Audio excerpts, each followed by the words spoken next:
81 लेखा परीक्षण का मुख्य उद्देश्य किसके व्यय पर नियंत्रण करना होता है? ए व्यवस्थापिका के, बी कार्यपालिका के, सी न्यायपालिका के, डी उपर्युक्त सभी के।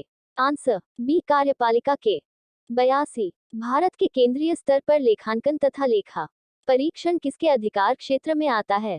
ए लोक लेखा समिति, बी नियंत्रक एवं महालेखा परीक्षक, सी अनुमान समिति, डी उपर्युक्त सभी। आंसर बी नियंत्रक एवं महालेखा परीक्षक। 83 भारत के नियंत्रक तथा महालेखा परीक्षक की नियुक्ति कौन करता है? ए प्रधानमंत्री, बी लोकसभा, सी राष्ट्रपति, डी वित्त मंत्री। आंसर सी राष्ट्रपति। 84 निम्नलिखित में से किसके द्वारा भारत के नियंत्रक एवं महालेखा परीक्षक के पद का सृजन किया गया था? ए संविधान द्वारा, बी संसदीय अधिनियम द्वारा, सी मंत्रिमंडल के संकल्प द्वारा, डी इनमें से कोई नहीं। आंसर ए संविधान द्वारा।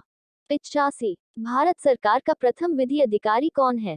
ए भारत का मुख्य न्यायाधीश, बी संघीय विधि मंत्री, सी विधि सचिव, डी भारत का महान्यायवादी। आंसर डी भारत का महान्यायवादी। 86 भारत के अटॉर्नी जनरल महान्यायवादी की नियुक्ति कौन करता है? ए भारत का प्रधानमंत्री, बी सर्वोच्च न्यायालय का मुख्य न्यायाधीश, सी भारत का राष्ट्रपति, डी संघ लोक सेवा आयोग। आंसर सी भारत का राष्ट्रपति। 87 भारत सरकार को कानूनी विषयों पर परामर्श कौन देता है? ए उच्चतम न्यायालय का मुख्य न्यायाधीश, बी अटॉर्नी जनरल महान्यायवादी, सी विधि आयोग का अध्यक्ष, डी इनमें से कोई नहीं। आंसर बी अटॉर्नी जनरल महान्यायवादी। 88 भारत सरकार का मुख्य विधि परामर्शदाता है?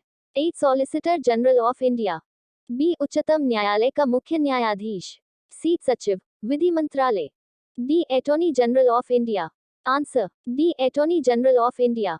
89 निम्नलिखित में वह व्यक्ति कौन है जो संसद सदस्य नहीं होता है लेकिन जिसे संसद को संबोधित करने का अधिकार है? ए भारत का सॉलिसिटर जनरल, बी भारत का अटॉर्नी जनरल, सी भारत के मुख्य न्यायमूर्ति, डी मुख्य निर्वाचन आयुक्त। आंसर बी भारत का अटॉर्नी जनरल। 90 संसद के प्रत्येक सदन की कार्यवाही में संसद का सदस्य न होते हुए भी कौन भाग ले सकता है? ए मुख्य न्यायाधीश, बी उपराष्ट्रपति, सी महान्यायवादी, डी इनमें से कोई नहीं। Answer C महान्यायवादी। 91 निम्नलिखित में से कौन लोकसभा की कार्यवाहियों में भाग तो ले सकता है किंतु मतदान नहीं कर सकता?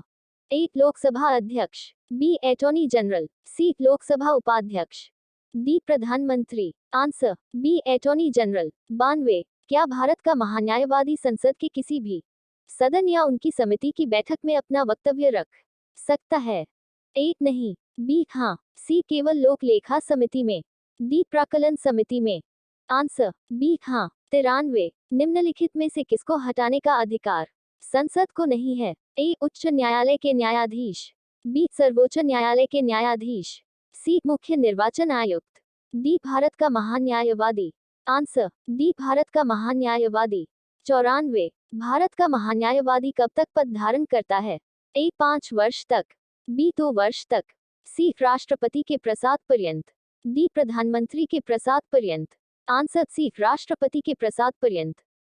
Like, comment, and subscribe.